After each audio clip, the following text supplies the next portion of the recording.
بسم اللہ الرحمن الرحیم۔ حضرت معروف کرخی رحمۃ اللہ علیہ آپ اہل طریقت میں بہت مشہور ہوئے ہیں۔ آپ رحمۃ اللہ علیہ کے والد نصرانی تھے۔ آپ رحمۃ اللہ علیہ نے اپنی تواضع، انکساری اور تقوی کی بدولت بہت شہرت پائی۔ حضرت معروف کرخی رحمۃ اللہ علیہ کے والد نے آپ رحمۃ اللہ علیہ کو نصرانی مکتب میں داخل کرایا۔ مکتب میں آپ رحمۃ اللہ علیہ کے معلم نے درس دیا کہ خدا تین ہیں۔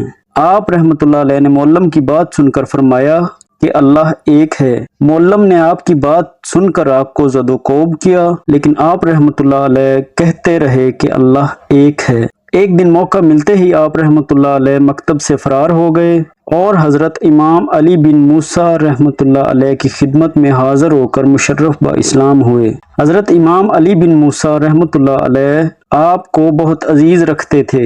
حضرت معروف کرخی رحمۃ اللہ علیہ نے جب اسلام قبول کیا تو آپ رحمۃ اللہ علیہ کے گھر والوں سے علیحدہ ہو گئے۔ اس دوران گھر والوں نے آپ رحمۃ اللہ علیہ سے اظہار خیال کیا کہ جس مرضی مذہب پر عمل پیرا ہوں لیکن رہیں ان کے ساتھ۔ چنانچہ آپ رحمۃ اللہ علیہ گھر والوں کے اصرار پر واپس گھر تشریف لے گئے۔ اس دوران آپ رحمۃ اللہ علیہ کی عادات و اطوار کو دیکھ کر گھر والے بھی کچھ عرصہ بعد مسلمان ہو گئے۔ حضرت معروف کرخی رحمۃ اللہ علیہ نے حضرت داؤد طائی رحمۃ اللہ علیہ کے دست حق پہ بیعت کی اور ان کی خدمت میں رہ کر راہ سلوک کی منازل طے کی۔ حضرت محمد بن موسیٰ رحمۃ اللہ علیہ سے روایت ہے کہ ایک مرتبہ میں نے آپ رحمۃ اللہ علیہ کے جسم مبارک پر ایک نشان دیکھا۔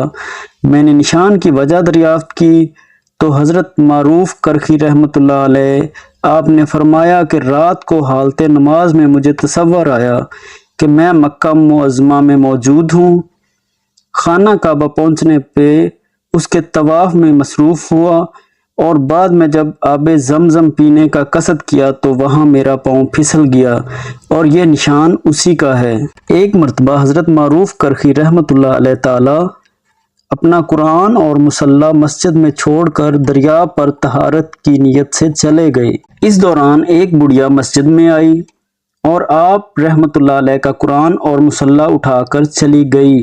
جب وہ بڑھیا مسجد سے نکلی تو راستے میں آپ رحمۃ اللہ علیہ سے ملاقات ہو گئی۔ آپ نے گردن جھکائے اس بڑھیا سے دریافت کیا کہ کیا تمہارا کوئی بچہ ایسا ہے جو قرآن پڑھتا ہو؟ بڑھیا نے آپ کی بات سن کر نفی میں سر ہلایا۔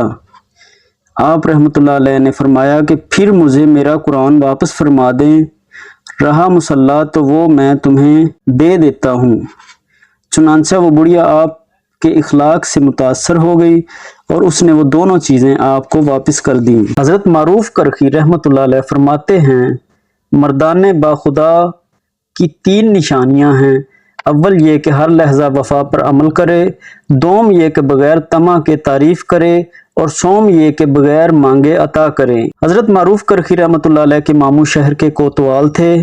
انہوں نے آپ رحمۃ اللہ علیہ کو اس حالت میں جنگل میں دیکھا کہ ایک کتا آپ کے پاس بیٹھا ہوا تھا اور آپ کھانے کا ایک لقمہ خود لیتے اور ایک لقمہ اس کتے کے منہ میں ڈالتے تھے۔ آپ کے ماموں نے جب یہ کیفیت دیکھی تو کہا کہ تمہیں حیا تو نہیں آتی کہ کتے کو کھانا کھلا رہے ہو؟ آپ نے فرمایا کہ حیا کی وجہ سے ہی تو میں کتے کو کھانا کھلا رہا ہوں۔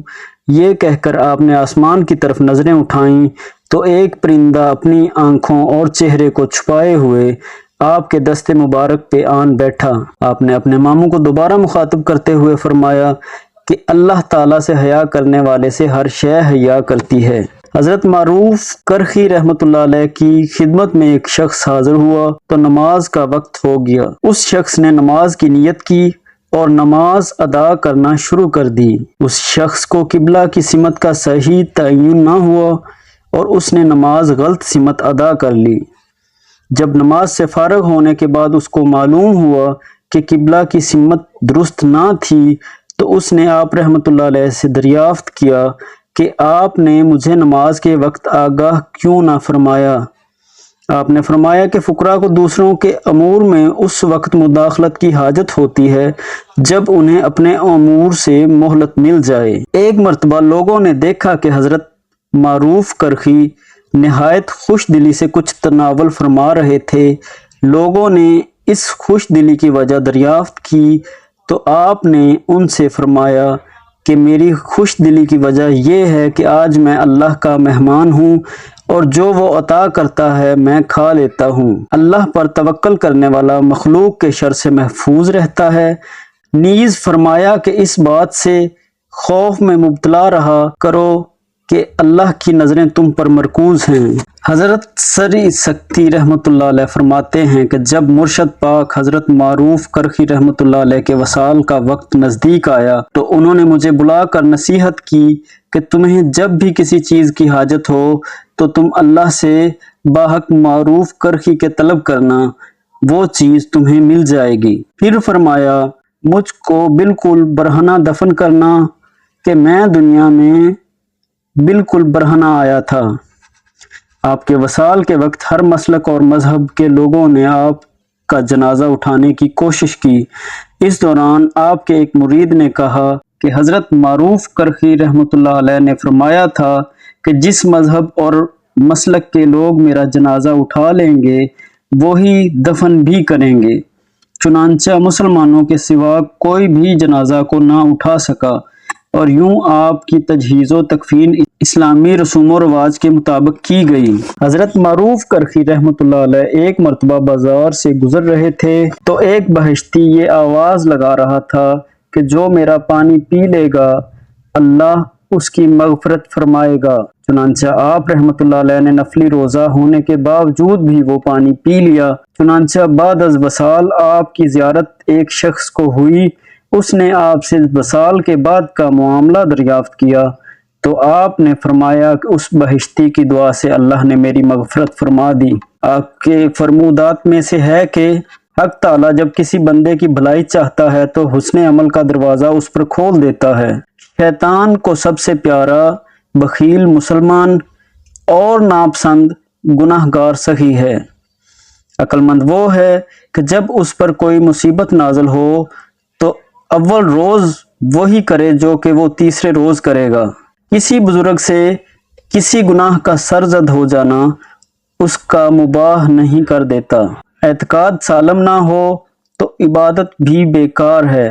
وفا کی حقیقت یہ ہے کہ انسان غفلت کے بعد ہوشیار ہو جائے اور کسی فضول خیال کو قریب نہ آنے دے۔ صوفی وہ ہے جو حقائق کو اخذ کرتا ہے اور حقائق کو چھوڑ دیتا ہے۔ جس نے نفس سے نجات پا لی اس نے اللہ کی امان پائی۔ اعمال صالحہ کے بغیر جنت کی طلب اور اتباع سنت کے بغیر شفاعت کی امید اور نافرمانی کے بعد رحمت کی تمنا حماقت ہے۔ شر سے بچنا چاہتے ہو کسی کی برائی یا بھلائی نہ کیا کرو۔